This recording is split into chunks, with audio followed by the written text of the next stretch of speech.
I'm your host, Jasmine Phipps, and this is Spilling Tea with a POC podcast. Welcome back. I know it's been a while. I'm just getting back in the groove of things. But if you haven't listened to the last episode, y'all already know what to do. Click off this, click onto that, and then come back and click onto this one. Thank you. We had a special guest on that one, and wait, got an announcement. I'm getting the Rodecaster. It's coming in like 4 days. So when that comes in, special guests are gonna be rolling in. Like I'm gonna have a D1 athlete on here, Iyasu on here, you know, my friends on here. I have stuff planned. Just stay tuned. But in order to stay tuned, you got to make sure that you're following me on Instagram at Spilling Tea with a POC. I'm gonna say it one more time really slow because you know people be getting on me that I say it too fast. At Spilling Tea with a POC. Anyways, if you haven't yet, go ahead and check out my book on Amazon. You can also get it on Kindle. There's gonna be an audiobook coming soon with me reading it. Cause I was reading my book the other day and I was like, dang, like I was highlighting and I was like, dang, this kind of good. Not to toot my own horn or anything, but if you live by this book, I promise you will find success. So go ahead and check out this book on Amazon. I just recently republished in January, so I'll know if you don't have the real book. And Kindle, shout out to Kindle because he edited it again. But yeah. But without further ado, let's get started with today's episode. So I filmed the same episode over the spring break, but I really didn't like how it turned out, so I'm filming it again. But today's topic is beauty standards in college culture. So I kind of wanted to just talk about, you know, the importance of understanding how, like, you know, you are good enough, and don't let what society tells you to be like determine who you are, because at the end of the day everybody is an individual and you need to understand that. So, you know, college culture, just like any other, you know, culture, has its own set of beauty standards, and you know, that dictate how people should dress, how people should look and present themselves. But it's important to realize that everyone has their own unique style, and the standards are often influenced by, you know, social norms, social media, and peer pressure. But it's also important to understand and remember that you are the only one who should determine the beauty standards you want to follow. Do you want me to re-say that? You are the only person who should decide and determine what beauty standards you follow. Because these beauty standards that are set by the world can be very harmful and exclusive, perpetuating a narrow definition of beauty and reinforcing, like, you know, stupid stuff, respectfully. But the first topic I want to talk about that, like, you know, comes to mind when I think of beauty standards is physical, you know, attractiveness. It's like, how do you present yourself? How do you look? Like, you know, how you walking out the door in the morning? Like, what's going on? You know, because, you know, in college, everybody, like, I'm not going to lie to you, like, it matters how I look. Like, I'll dress comfortably, but like, if my hair isn't done, or, you know, if I don't feel good or feel like, you know, how I want to, or look how I want to look, then respectfully, I probably won't want to go out. I probably won't want to do things, because it's just like how you look or how you feel, like, people look and judge you off of how you look. So how are you walking out the dorm in the morning? You brush your teeth. I'm just kidding. So a question that comes to mind when I think about that is, like, what is your opinion on the current beauty standards in college, and how do you think they affect students' overall well-being? I know for me, it's kind of like, I kind of stopped caring a little bit. Obviously, if my hair isn't done, it kind of changes things. But then again, I just throw on a beanie. Like, if you see me with a beanie on, most of the time it's because my hair ain't looking the way I want to look. And I'm wearing a beanie a lot of the time. Like 70% of the time I'm wearing a beanie. Because my thing is, like, it's not even just my brand, but I install wigs. I haven't been wearing wigs, but I install wigs. So, you know, if my wig ain't up to par how I like it to look, then I'm not gonna walk out with it, you know, the lace all showing, even though my lace don't even get that bad, but I'm not gonna walk out of my room with my lace, you know, showing, lifting or whatever. But I feel like understanding like the difference with little stuff like that, rather than like, I'm comfortable in the skin that I'm in. Like, I know for a long time I didn't like my forehead because I was like, you know, pretty people don't have big foreheads, and I have a humongous forehead. Well, it's not that big because I have a small head. I just have a small head and my head is a little long. Okay, people are gonna say, no, you don't. No, I do have a big forehead, and everybody want to sit up here and joke like, you know, when I'm really sad, they gonna say like, no, you ain't got one. But I really, you know, when we're joking around, it comes out. People be saying you got a big forehead. But I've finally come to terms, like that used to be one of my biggest insecurities, because it's just like, you know, I didn't like how I look. But I've finally come to terms with like, you know, I'm beautiful. I got a beautiful smile. Like, I'm beautiful. That's where that self-love comes in. Mind you, if you haven't listened to self-love episode, then you need to go ahead and do that. It's episode 2. But I think it's just the peer pressure of being perfect. But in reality, like, I'm a Christian, so God, you know, you are perfect in God's eyes. You are perfect in God's eyes. And so you just have to live up to, you know, believing that. Like, another question that comes to mind that I wrote before this. Yes, I'm reading a little bit. Sorry, I know. What steps do you take to maintain your appearance, and do you feel like these actions are influenced by social expectations or personal preferences? For me, you know, keeping my hair done and doing my makeup every once in a while, getting my eyebrows done, you know, what else do I do? That's pretty much all. I don't really get my lashes done, respectfully, because some of y'all, that's one trend I just couldn't get on, because I don't like the big like lash. I don't like. Now when it looks natural, it looks cool, but when it be, y'all got them spotters on your eyelash, I don't like that personally for me. But for me, you know, keeping my hair done and stuff like that, it's just a personal preference. Because one, anybody knows, if you have 4C curly hair, it's hard to do that every day. Get up every day and want to do your hair. So, you know, I like to keep my hair done, and it makes me feel good. I like to, oh, that's another thing. I get my nails and my toes done. It makes me feel good. I like to do things that make me feel good. It's not so much for, you know, social expectations. It's like, but then again, like, you could turn it around. I like having my nails done because I know people look at that, you know? I'm just gonna keep it real with y'all. Like, I keep my nails and my toes done because I know guys look at that.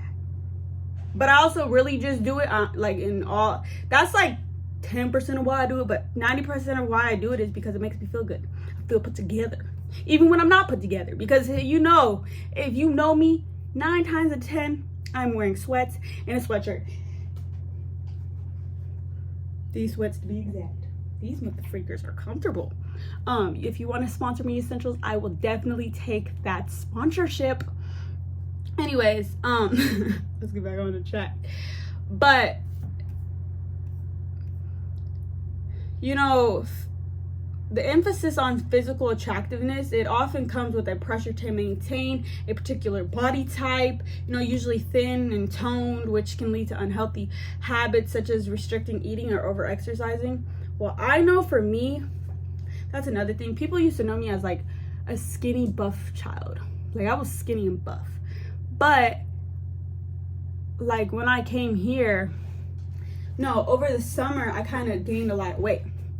And I was, you know, I was gaining weight in places that I wanted to gain, like, you know, my butt. But I realized that, you know, my 6-pack wasn't as defined as it used to be. Like, also, I used to run a lot. So, like, I used to tone really quick. Like, I could work out for a week and, like, I'd be toned. But now it kind of takes me a little longer. I mean, not that much longer, but because, you know, I still got in my jeans. But, you know, it takes me a little longer to, what is it called? Be toned. And body dysmorphia is real. And I just want to express that and explain, like, body dysmorphia is real. Like, you know, sometimes I'll look in the mirror and I do not like what I see. I'm like, this is not what I want to see. Like, but then sometimes I'll look in the mirror and be like, oh, yeah, I look good today. But it's like everybody has those days when they don't feel good. Everybody has those days. Everybody makes mistakes. And also everybody has those days when they don't feel good. Did I say good? Everybody has days when they feel good, and everybody has days when they don't feel good. But it's important to focus on feeling good rather than what people want you to look like. Because at the end of the day, you're going to feel more confident in how you look when you like how you look and you're doing it for you. It all goes back to that. And it's important not to discriminate against other body types. Like, I am not for the body shaming. I don't like body shaming. I don't do body shaming. Body shaming is stupid. Like, you know, every girl, that's another thing. It's like we look up to all these celebrities and it's like the social norms, like the big butt.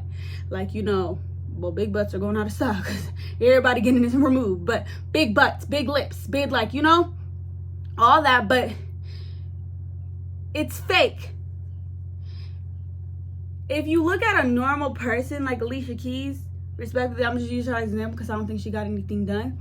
Like, you can get your body done. Do what makes you happy at the end of the day. But don't look at people who, you know, it's hard because the world puts like this pedestal and the stage up to people who, you know, you'll never be able to look like unless you have a, like, you're like rich and you can get your body done and get your face fixed every five minutes when you need to or want to.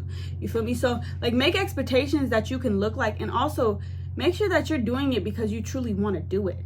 You know, like, it took me the longest time because, you know, I'm gonna say this on this podcast, like, Black girls are known to have butts, or some of them.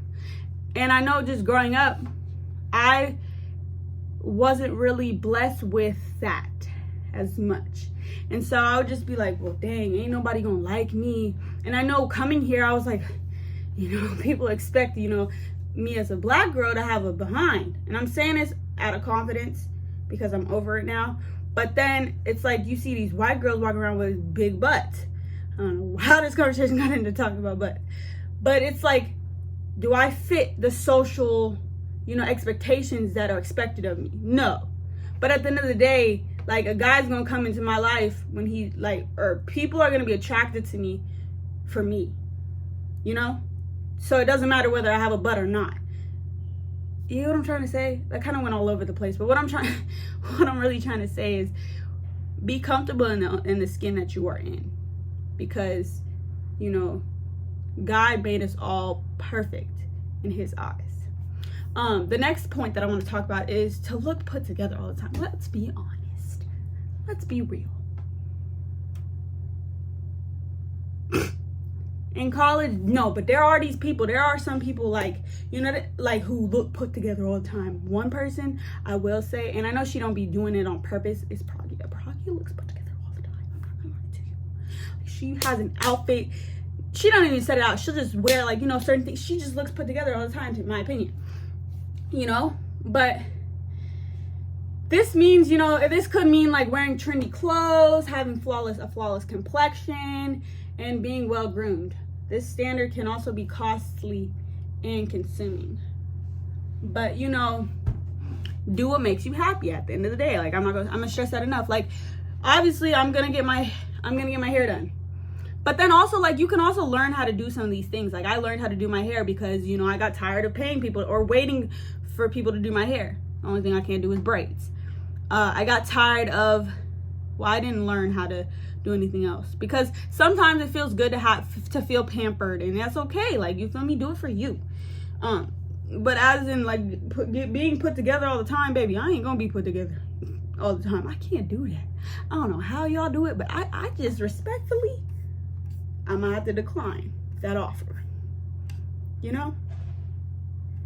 A question that comes to mind, though, when we think of, like, being put together is, how do you think these beauty standards in college compare to in broader society? And do you think there are major differences or similarities? I feel like, you know, college is the real world, and people don't like to say that, but college is the real world. Or I guess it's preparing you for the real world. That's what people say. But I just feel like when we leave college, it's gonna be the same, because it's like the generation moving out. Like, everybody, you know, passing through, you know, to the real world. And so I feel like the real world influences what college culture is. You know, it's like, even when we leave college, all these beauty standards are going to still follow us, but they're also going to be still changing. So it's important for you to set your own beauty standards so that you can, you know, create this own version of yourself that you want, rather than what everybody else wants. Because your mama ain't never told you to be a leader and not a follower. Don't be a follower, be a leader. Set the trends. Don't do the trends all the time. Don't be like that. You got to be a trendsetter. Hello. But also, going back to, like, you know, being put together all the time, for me, my put together is me being comfortable. That's me being put together. Everybody has, just like there's not one way to do everything, everybody has their own version of doing things, and it's okay to accept that. What advice, and this is the last question for today, what advice would you give to students who feel like they don't fit in to the current beauty standards or their college campus and are struggling with their self-image? I say at the end of the day, be yourself, because, you know, if you don't do what makes you happy, then you're going to look back on life and regret that you didn't do that.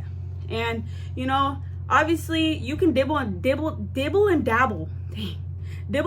in every little trend that you want to dibble and dabble in, but at the end of the day, like, that's going to help you find who you want to be and who you are as a person and how you want to dress and your style. Like, nobody is born with style at all. I wish people would stop saying that. Nobody's born with style. Like, you know, you pick up on things, just like as you're, like, when you're a baby, you pick up on different things.